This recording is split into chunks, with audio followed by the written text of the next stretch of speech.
Ya Esha Rajan Napi Kala Ishita Sattvam Suranikam Ivai Jayatyatha Tat Pratyanikan Asuran Sura Priyo Rajas Tamaskan Praminotyu Rushrava Ya Esha Rajan Abhikala Ishtva Sattvam Surani Kam Ivai Jayatyatha Tat Pratyanikan Asuran Surapriyo Rajas Tamaskan Pratamin Churushrava Ya Esha Rajan Abhikala Ishtha Sattvam Surani Kamivai Jayatyatha Tat Pratyanikan Asuran Surapriyo Rajas Tamaskan Pratamin no Jushrava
Yah, which, Esha, this, Rajan, O king, Api, even, Kala, time, Ishita, the Supreme Lord, Sattvam, the mode of goodness,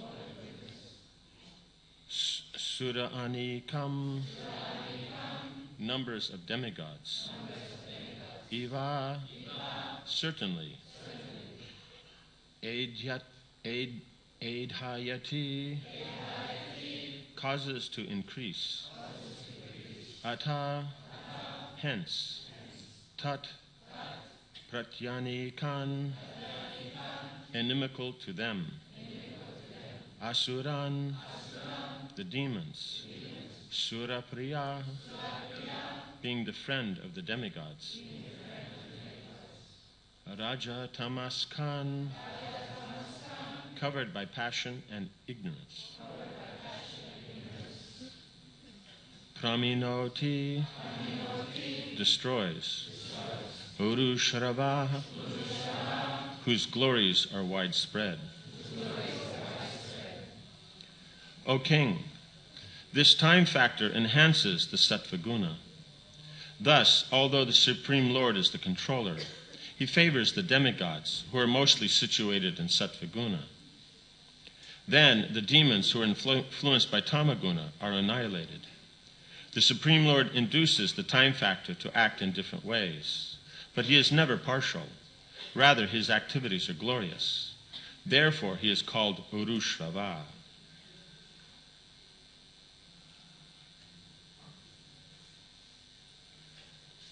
Purport. The Lord says in Bhagavad Gita 2:29, Samoham sarva bhuteshu name dvesho stina priya.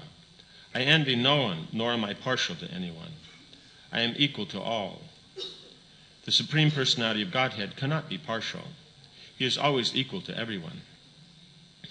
Therefore, when the demigods are favored and the demons are killed, this is not his partiality, but the influence of the time factor. A good example in this regard is that an electrician connects both a heater and a cooler to the same electrical energy. The cause of the heating and cooling is the electrician's manipulation of the electrical energy, according to his desire. But factually, the electrician has nothing to do with causing heat or cold, nor with the enjoyment or suffering that results. There have been many historical incidents in which the Lord killed a demon, but the demon attained a higher position by the mercy of the Lord. Putana is an example. Putana's purpose was to kill Krishna. Aho Bhakti Yam Stana Kala Kutam. She approached the house of Nandamaharaj with the purpose of killing Krishna by smearing poison on her breast. Yet, when she was killed, she attained the highest position, achieving the status of Krishna's mother. Krishna is so kind and impartial that because he sucked Putana's breast, he immediately accepted her as his mother. This superfluous activity of killing Putana did not diminish the Lord's impartiality. He is Suridham Sarvabhutanam, the friend of everyone. Therefore, partiality cannot apply to the character of the Supreme Personality of Godhead, who always maintains his position as the Supreme Controller. The Lord killed Putana as an enemy, but because of his being the Supreme Controller, she attained an exalted position as his mother. Srila Madhva Muni therefore remarks, Kale Kala Vishaye Pishita Dehadi Karanatvat Suranikam Eva Stitam Sattvam. Ordinarily, a murderer is hanged, and in the Manu Samhita, it is said that a king bestows mercy upon a murderer by killing him, thus saving him from various kinds of suffering.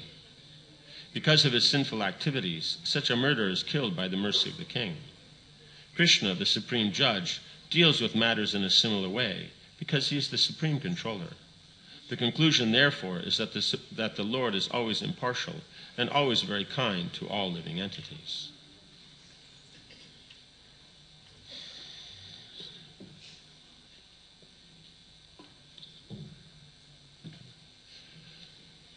So this aspect of the Lord's position or he is equal to everyone, then this equalness then is what is being, how do you say, it's being discussed because it would appear he's not equal. Because the demigods he's favoring, the demons he's not. But factually, he's dealing with everyone according to how they deal with him. Because it's a reciprocal relationship. It's not, if one looks at it without the Lord involved, then one might think that there's a difference in how he deals. But if you look at it that everything is all based on the relationship with the Lord, then it all makes sense. So in dealing with the Lord, then as mentioned previously, that the mode of goodness is the recommended element that the time factor is establishing. Because that's the present. That's acting in the appropriate way in the present moment. So that's what's going to get results done. Because why the present? Why not past or future? Because future you can't do anything about unless you deal in the present. And the past is gone. You can't actually change it. You can change effects of it by what you do in the present. So the present is the only aspect of time that's recommended. And that's controlled by goodness. Future by passion, past by ignorance. So the mode of goodness is the recommended position. That's why then the Vedic lifestyle is geared around trying to cultivate the mode of goodness. Right? The standards of cleanliness, how one dresses, how one eats, how one interacts with others, the respect one has for others, one's duties, how one interacts based on those duties. All that's designed to create goodness so that the present moment that you're performing an activity actually gives you a valuable result. That's the whole point of it. Because you can act in passion and ignorance. But the problem with it is you don't get a good result. And it's not based on what you feel like or what you want. It's based on actually what you do. That's the thing. Right? If I buy a bottle of orange juice, I can't pour out of that bottle grape juice just because I want to. I bought orange juice, but I feel more like grape juice, so therefore it should be when I pour the bottle, grape juice goes into my glass. Right? You have orange juice will come out. It's just facts. So this is the fun part in a contemporary society that values so much facts and science. It's probably one of the most unscientific and unfactual times in history of mankind. Because it's all by sentiment. People think just what I feel, that's what should happen. I feel like this, that's what's important, not what I'm doing is important. Don't look at what I'm doing. You know, you have to understand how I'm feeling. Right? And I'm not going to give you any indication about that, but when you don't understand, then I'm going to get upset. And then you're at fault. So it's not going to work out very well. It's not based on what is my duties, what's my position. I'm responsible for my activities. So it doesn't work. So the mode of goodness being the appropriate position, that's because the mode of goodness then is establishing a lifestyle that is the practice of those in spiritual consciousness. Right? The activities of the spiritual world, that's what's given in Shastra. And those activities being recommended, they're to bring one to the position of goodness. Because in passion, we'll be identifying with the body, thinking of the past, what we've lost. And passion will be thinking about the body and what we can get in the future. But goodness means, yes, we're considering the body, but it's not about the body. It's about what we're supposed to do with the body. Not what I want to do with the body, what I should be doing with the body. Right? And that can elevate one. Right? Because elevation is actually what the Vedic culture is about. The whole material world is about elevation. So now, what are we trying to get from this elevation? You should be trying to get bhakti. Right? That's the reason the material world's created. But even if not, at least you get karma and jnana in a beneficial way. You get elevated to the Brahma Jyoti, at least you're happy for a few moments, or you go to the heavenly planets and a few moments less than that. Right? But when we don't follow the lifestyle of goodness, we just suffer. Why? Because we've done an activity in passion or ignorance. It will give us a result in passion and ignorance. Right? Goodness generates goodness, passion, passion, ignorance, ignorance. It's direct. It's not haphazard. So that's why it says it's done equally, because the demons always work in passion and ignorance. The demigods predominantly work in goodness, though we see now and again they don't, and we see they get the reaction for it. Right? Indra doesn't act in goodness, and he ends up living in a lotus stem for a while. Right? You know how skinny a lotus stem is, right? You know, like that. You know, if you're really worried about claustrophobia, right now, this is a prime example, right? You know, like that. You're not going to get more. You know, we're worried. You know, we're stuck in a room. He's stuck in a lotus stem, right? You know, like that. And then he's got a very intent, you know, how you say, old lady after him, right? Now, who's going to search more than that? Right? Someone who's experienced, trained, you know, knows how to get done what they want. You have them looking for Indra. Right? So he's going to be in the lotus stem for a while. Right? Why? Because he acted in passion and ignorance. So it's equal. Everybody gets what they deserve. So because the demons work predominantly in passion and ignorance, the demigods work predominantly in goodness. That's why goodness is recommended, because it's elevating. Passion and ignorance is always degrading. Why? One could say, well, you know, you can connect everything to the Lord, but let us analyze. Goodness means I know what should be done. Right? Whether I do it or not is another, but I know what should be done. Passion means I don't know what's right and wrong. Goodness means I know what's right and wrong. Passion means I don't know what's right and wrong. Ignorance means I think wrong is right, right is wrong. Right? Very straightforward, very simple way of explaining. So therefore, when the devotees, well, should we do this or that? Or, you know, they just say this, but then, you know, people are doing that. That's the mode of passion. Straight up front. Pure, unalloyed. Right? You don't have to worry. And if we're saying, no, this Vedic code, we don't care about that, you know, we're modern man, we're this, that, that's mode of ignorance. Straight up front. So, mode of goodness means this is what Shastra says, this is what the Acharyas recommend, this is what I should be doing. Now, whether I do it or not, that's another thing, but at least I have the choice, I know what should be done. So, depending on which one you pick, Krishna reciprocates, because it's Krishna that you're interacting with. The soul is interacting with Krishna, not with the dead matter. That's the mistake. We think it's the dead matter that I'm interacting with, but it's Krishna. Why is dead matter seemingly alive? Why does dead matter transform and give results? Because of Krishna. Otherwise, dead matter just sits there, right? We go to the Grand Canyon today. It looks the same. We go to Grand Canyon 1,000,000 years ago. It looks the same. We go after another 1,000,000. It looks the same. You understand? That's how it works. The material energy doesn't transform. It's dead matter. But with Krishna's potency, then there's transformation. And that transformation is based on Krishna's interaction with his internal potency.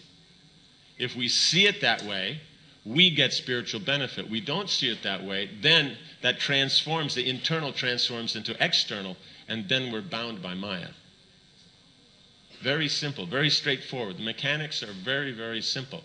So because the demons don't see Krishna in anything, therefore, they always get a reaction that's material. They're always bound. Even if they happen to act in goodness, they'll still be bound by that goodness. Right? But typically, they prefer passion and ignorance. And the demigods, because they see the Lord, you know, much of the time, therefore they get that benefit, that devotional benefit. And then when they don't, they don't. So the whole idea is that the devotee is able to see Krishna in everything. Then he is always able to get that benefit. He's always able to get that benefit. that even though he's within the material world, working with material energy, it still gives the effect of spiritual energy. Because the reflection is our perspective. Right? Yes, it is inferior energy, but it is Krishna's energy. Everything is Brahman, so it's Krishna's energy. It's not something else. Right? This idea is, oh, we're something different. What is that different? We're outside of God's creation? If we're outside of God's creation, that right there is atheism. Right? It's this, so, oh no, we're Westerners, we're different. That means that all we're saying is we're atheists, we're different. You just have to, switch the letters around. You understand? That's the whole point, is that's how the demons think. We're different. We can do things how we like. We don't have to follow all the rules. That's the demoniac mentality. Otherwise, why would these points be brought up? This book is for devotees, right? It's not for someone else. So it's discussion about fruitive work, about being entangled by material energy, by being distracted by material desires, by having atheistic viewpoints. That's there because it's for devotees. The Karmas, that's other books. The Bhagavatam is for devotees. So it's talking about how we can rise above devotional service and ignorance, devotional service and passion, even devotional service and goodness, and come to the platform of devotional service and pure goodness. Right? That's what it's trying to say. So because it's Krishna and you're interacting with Krishna at every moment, if you're acting in goodness, you get a good result. You're acting in passion and ignorance. You don't know what to do, or you think what's wrong is right, you'll get a bad reaction because it's Krishna.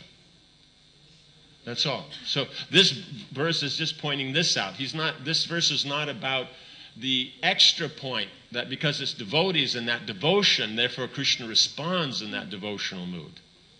This verse is not bringing that up. It's just bringing up the point that the mechanics, that how you deal with Krishna is how he reciprocates. It's equal. Right? However you deal. The demons we see before under Sukracharya, because one day they're wondering, why is it the demigods are always on top and we're not? And then he said, because they're doing sacrifice. They're studying scriptures. They're performing austerity. That's why they're on top. So then the demons question, well, can we do that and we be on top? So then Sukracharya, yes. So then, okay, then teach us how to do this. So then he taught them. They started doing sacrifices, austerities, studying the scriptures, and they started to become so powerful that they were overwhelming the demigods, because the demigods, get distracted by sense gratification. And so they became more powerful. And they were able to take over. So then the demigods then, naturally they go to Brahma. Brahma then goes to Kiradakshaya Vishnu. And then, meditating on the Lord reveals within the heart. But this time he didn't reveal in the heart. He actually came personally, before all the demigods. Personally, because this was an important position. So now he says, okay, I understand your problem and you want this problem solved. But since the solving of this problem is going to create more problems than what you think there are, is there anybody who would like to come back to me before this solution?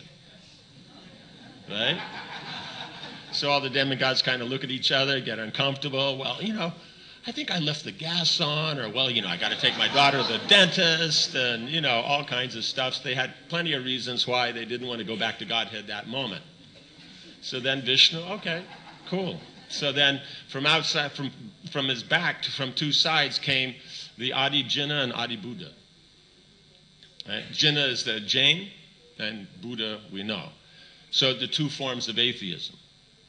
So then they went down to the demons, and the Adi Buddha, then he went to the ones doing the yajna, and started preaching, the peace, non-violence and everything like that. So they gave up the yajna and all that. And then Adi Jinna went to the ones doing austerity and studying the Shastras, because they say, why are you doing this? Oh, because we'll get this benefit. And Jainism is Shyadvad, which means maybe it is, maybe it isn't. So yeah, maybe you'll get, but maybe you won't. You're putting in all this endeavor, and then you put all that, and then you don't get. And so like this way, you bewildered them, and they stopped the austerity and the study of scriptures. And in this way, then, the demigods dropped in their potency, and the demigods were left at whatever potency they had, so it was a little bit more. Right? But then atheism was introduced. So that's the point, is if you follow, it doesn't matter your position, you get the benefit. Prahlad Maharaj is the demon, but he follows devotional service. He gets the topmost benefit. Right? Vritrasura is a demon. He follows he gets the topmost benefit. And we see the demigods, they don't follow, then they get into trouble. So the actual position is who follows Krishna's directions and who doesn't. That's the real thing. That's the actual thing. Does this make sense? That's the actual point. So if you follow, you get the benefit. You don't follow, you don't get the benefit. It doesn't matter who you are. So in that way, Krishna is equal with everybody. The mechanical position of doing something according to the mode of goodness means what's recommended by Guru and Sadhu and Shastra. You follow that, you will get the benefit, no matter what your position. And no matter what your position, if you don't follow it, you'll get into trouble. Right? It's not that, we're devotees, we don't have to follow. The demigods are devotees. They're neophyte devotees. Like that. And so, therefore, they get bewildered. Right? Because we see that those demigods that are madhyamas or uttamas, they don't get bewildered. They don't get distracted. So they don't have problems. Right? Does this make sense? Yeah. So therefore, the point is Krishna is equal to everyone because everybody's following his path. It's just a matter of which way you're going, right? And which way you're facing. Like that. Does that make sense? Okay. Any questions or comments? Or something? Yes. Okay. You mentioned that some of the demigods are Madhyamas and some of the demigods are Uttamas. Can you give some examples of those and the situations that they demonstrate? Yes, why not? That wasn't actually the point. That was the example. See, it's when you're discussing something, there's a principal point, and then you have to give example. But because we're generally trained to look at the secondary, we always catch that, right? You see, like Narad Muni, Parvata Muni, Lord Brahma. You know, these are uttamas, madhyamas. And so we see is that they function in a more stable environment. You know, they don't make you don't hear of like Narad making any such mistakes, right? Unless it's by Krishna's plan. And then he ends up as the Gandharva and all that. But Brahma, we see in the beginning, he's a madhyama, so sometimes mistakes are made, but as he goes, then he comes to that uttama platform, and then we don't see any mistakes. Like as Haridas Thakur, we don't see any mistakes. Does that make sense? You know? So these great sages, the Kumaras and other things like that, then they're great sages that are on this they're not on the neophyte platform. But it's not necessarily they've come to that Uttama platform. So you're residents of like Tapaloka, the yogis, and different things like that. Or even someone like Durvasa, he's on that lower platform. Then after association with Ambarish Maharaj, then he comes to that platform of appreciating the Vaishnavas. And does this make sense? Yeah. Does that work? Okay. Thank you. Yes. You're saying that the Sattva-Guna uplifts you.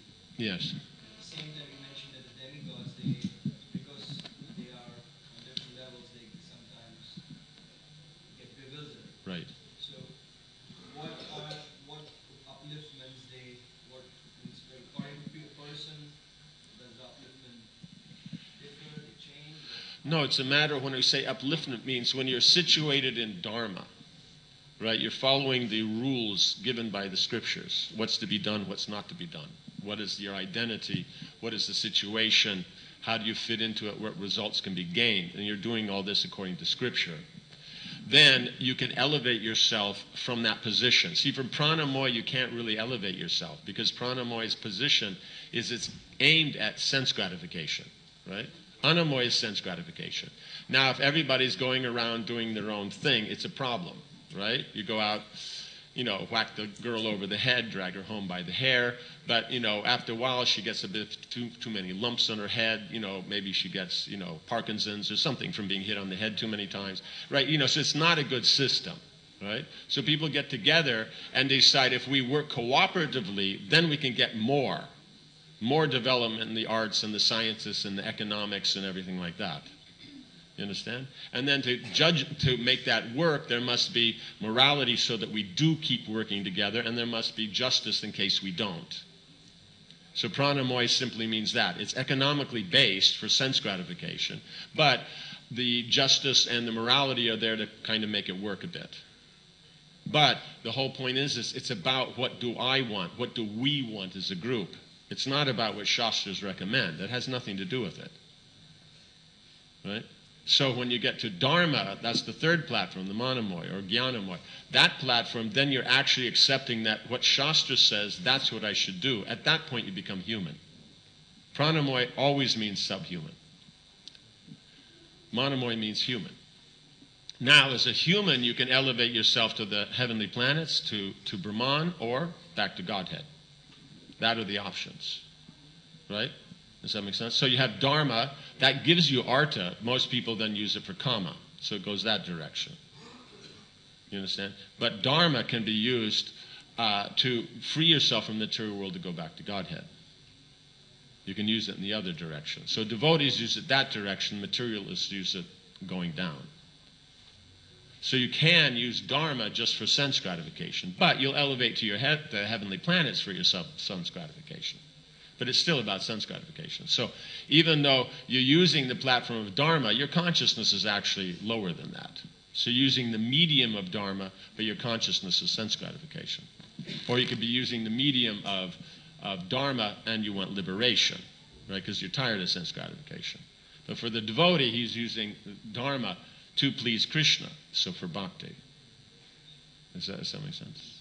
Yeah. So that's the meaning. You can elevate yourself any direction. Right? But that's the position in which you're actually efficient. Lower than that's really hit and miss, because if passion and ignorance are so great, modern culture would be fabulous. You know, everything would be stable, steady, people would be comfortable, wealthy, you know, good relationships, good community. You know, but if you read the newspaper, that's not what you find. Right? So, does that make sense? Yes? You said that the mode of ignorance is that someone knows that right is wrong and wrong is right. Yes. Not that he knows, he thinks. Right, but he's pretty convinced, right? If Yeah, someone is definitely clearly in the mode of convinced. ignorance. If he's not convinced, that's mode of passion. Right. So if he's convinced that wrong is right and right is wrong, then where is his fault when he's doing the wrong thing? Because he thinks it's right. Because it's God sets the standard, not us. It's not about how we feel. It's what's reality. Just like for the kid, the small baby, they have a toy. They think if they throw it, it will be fun. Right? What happens when they throw it? It breaks. And then they're going, oh, broken. They're surprised. So that's how it works. So then the mode of ignorance is like a learning position? They learn? They can learn, but generally the tendency is they don't always learn. Because the problem is then you think it's somebody else is at fault. Right? Just like the statistic that I think it's something really high, like either 92 or 98% of those in prison think that they're not wrong. It was just situational why they're in prison. They don't actually think I did something wrong. You know, so that's the problem with ignorance, is even though you're getting the reactions that should correct you, generally because you don't want to learn, you don't. That's the difficulty. But Krishna's reciprocating with the living entity because that's what they want. They want to be in ignorance. So therefore the opportunity is there. Right? Passion is you don't know because there's options. Because if I follow the rules, I know that's good and that's proper and I'll get benefit there. But if I don't follow the rules, I'll get some other benefits, immediate sense gratification and facility and all that. So because of passion, I want to leave the options open. Right? Goodness means, no, this is the way to do it, this is the way I'll do it. That's why that's considered austerity. To perform your duty, that's austerity. Well, passion and ignorance, there's no austerity there. I mean, other than the austerity that just comes from the difficulty of doing the activity. Like Prabhupada gives the example of girls going out in short skirts in winter, right? So they it's a problem, right? I saw one picture of a girl in New York in the winter. There's snow falling. She's out in a pair of jeans and this ridiculously little short, dinky top. But she does have, she does have on long gloves, that come up to her elbows, So that was the, warming element there. So that's mode of ignorance. It's austerity in the mode of ignorance because she's trying to show off, attract people to herself. Does that make sense? So it's not that it's not austere, but it's not the austerity that you're going to get much benefit from. Right? You might get the austerity is okay, then you'll be able to tolerate cold and be in a cold environment and be able to attract others, just like the female polar bear can attract male polar bears, but they're not disturbed by the cold, right? So that benefit of austerity you can gain, yes. Okay. Is that okay? Okay, yes. Maharaj, you're speaking about activities in mode of ignorance, passion and goodness. Could you define devotional service in the mode of ignorance, passion and goodness, please? Yes. So Kapila Muni describes this in the third canto. So devotional service is mixed with ignorance generally means that one is identifying with one's bodily position. So one thinks because I am materially qualified, that's my advancement in devotional service.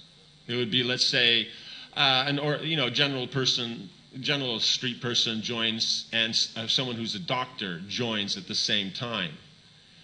Mode of ignorance will mean the doctor guy will think that I'm more advanced than the other guy because I'm a doctor and he's just an ordinary guy. Like that. So much of the time we see someone's got money or someone has a professional background, so automatically they're the leaders of the Krishna consciousness movement. But that's mode of ignorance because it's about the devotion, not about material skill. Now, if you want to know something about, okay, this devotee's sick, what to do, now you go to the doctor. You don't say, well, everybody's got an opinion because they all go on the internet and they can all, look it up. Then you go to them because that's the skill.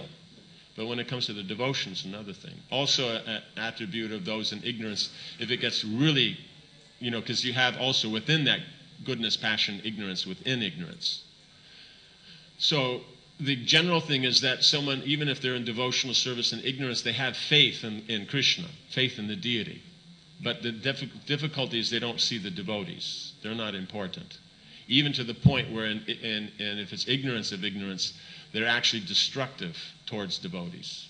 So the envious of devotees try to destroy others' devotees' lives and things like that. Someone does something towards you, and then they're going to get you back and make sure that you understand not to bother them. That's the mode of ignorance. Like that. Mode of passion means you're worshiping the deity, you're doing everything right. You're following all the rules, but you want material benefit for that. You're worshiping the deity, I should get this. I collected $500,000 for the temple, where's my facilities? That's the mode of passion. Like that. I've been around for so long, I have nothing, why is that? I've been here, that person, he's new and he became the president, why not me? I've been around long. This is mode of passion. Right? And mode of goodness means this is what I'm supposed to do, I do it. It's the rules, I do it, and everything like that. The weakness of devotional service and goodness is you can get conditioned by goodness, so you don't want to take up anything that'll be a trouble. All right? While passion and ignorance, you're willing to take up trouble, because of the benefit you'll get. Goodness is you don't want to take it up because you don't want to go through the trouble. You don't want the benefit either. But pure goodness is then you'll do anything for Krishna. So you're willing to take the, like the trouble of preaching or cultivating devotees or, whatever it is, some project trying to develop it. But for Krishna, the trouble that it takes, that will then be pure goodness. Just like that example of the sannyasi saying, oh, it's so much difficulty dealing with all this money and all that, and, I have to go to the bank and all these, mundane things. And so that's mode of goodness. Right? They're doing their duties, but it's a trouble for them. It's a problem. Prabhupada said, I'm also going to the bank. He says, but the point is, it's for Krishna. Right? So that's why then we do it. So that's pure goodness. Does that make sense? Yeah.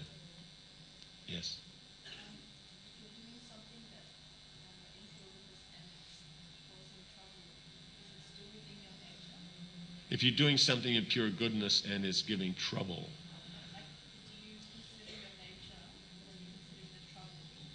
Do you consider your nature when you consider trouble that comes up dealing with the material world? No, but to deal in pure goodness means you're going to have to use the medium of the world to express the pure goodness, no? No, I mean, you're going to work somewhere else? Right? Like we're all walking down the road here and it's made out of asphalt, but the one you're walking down is made out of chintamani, or I'm just saying what's going on here? Not, I mean, if it is, great, because that's actually what it is. It means that it's because of our polluted consciousness we think it's asphalt, and and if pure consciousness then you understand is chintamani, like that. So.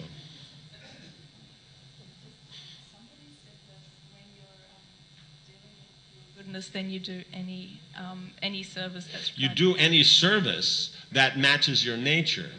See, the thing is there's this mistake that for management's facility and ease, a manager tries to get anybody to do anything. But that's a weakness on the manager's part, because Prabhupada very clearly from the very beginning in letters and that, the manager has to be able to understand someone's nature according to Varnashram and engage them that way. And if they don't, then technically they're not a very developed manager. This is a very, very important point. Prabhupada makes this point. This is a primary point, not just another point he makes. Some people will say, oh, well, 60% of what Prabhupada says, is about this transcendental kind of leadership where he's seeing, he's giving example, he's taking the standards, setting that example and not getting involved. But 40% he talks about seeing the accounts and other kind of nitty-gritty like that. The weakness in that is making those two equal means there's no intelligence. There's no power discrimination. Because the 60% is the primary. That's what you always do. The 40% is if you need to use that to establish that main point. So it's not about seeing accounts. It's about establishing standards. You understand? This is what we're talking about. And if one doesn't see this, one is actually not very developed in leadership. You know what I'm saying? Does that make sense? So that's the problem. There's this idea is that it's so easy to just say, oh, we're not this body, we can do anything. But the point is yes, we, the soul, are not this body. But there's one very major glitch in this perspective. The body is the body. The mind is the mind. The intelligence is that. And that's all there is. So if one has an inherent nature to do something, you can engage them in that, and that works very well.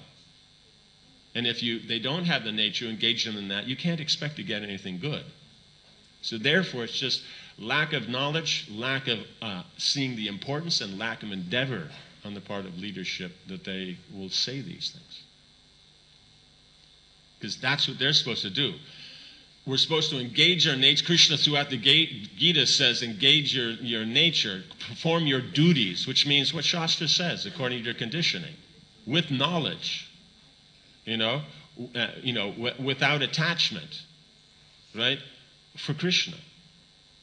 He says this many, many, many times in the Gita. So that's the whole point. So then one should know what it is. It's not rocket science. One just has to be interested to learn it. And then one can learn it with and to advantage. Now, there's such a thing as emergency, where in an emergency, then anybody does anything, but it's only for a short time. But then the problem again comes, because someone can do it for a short time, then the manager thinks, oh, great, makes it easy, and it just continues, and then they bloop. And sorry for the term bloop. Prabhupada used it. If you don't like it, the door's over there.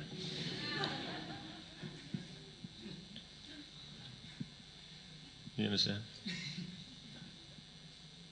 So that's the thing. People leave because managers can't understand what someone's nature is. It's just easy for them to try to take a square peg and stick it into a round hole. And if it doesn't work, it's because of your lack of surrender. But actually, it's due to their lack of surrender. You understand? It's a fundamental principle. Prabhupada engaged everybody. What did Jadharani do? She could do a little painting. She made a painter. She was singing. She was cooking. She would engage everybody according to their nature. That's why they did so great. That's the position. That's what we're supposed to do. Thank you. Does that make sense? Okay, last point. Maharaj, you spoke about acting in mode of goodness and also about seeing Krishna in everything that we are doing. And my question is that when we are doing indirect devotional service, for example, working, it's clear that we should act in a mode of goodness according to Shastra. But should we try to see Krishna in it, and how to do it? Whose economics? Little pieces of paper with faces on it? That's actually a value? How does it work? So economics works by Krishna's laws. People who know the laws make money, just like in the stock market. Those who are technical traders make money. Those who are not just look in the magazine, oh, this is a good stock. They're the ones that the people who know the technique make the money off of. You understand? So knowledge is how things work. That's the mode of goodness. So, but the point is that's not enough. So this idea is, oh yes, if you're in the mode of goodness, then everything's perfect, or the varnashram, then everything's perfect. That's not the point. We're only pushing these because these are ideal secondary positions.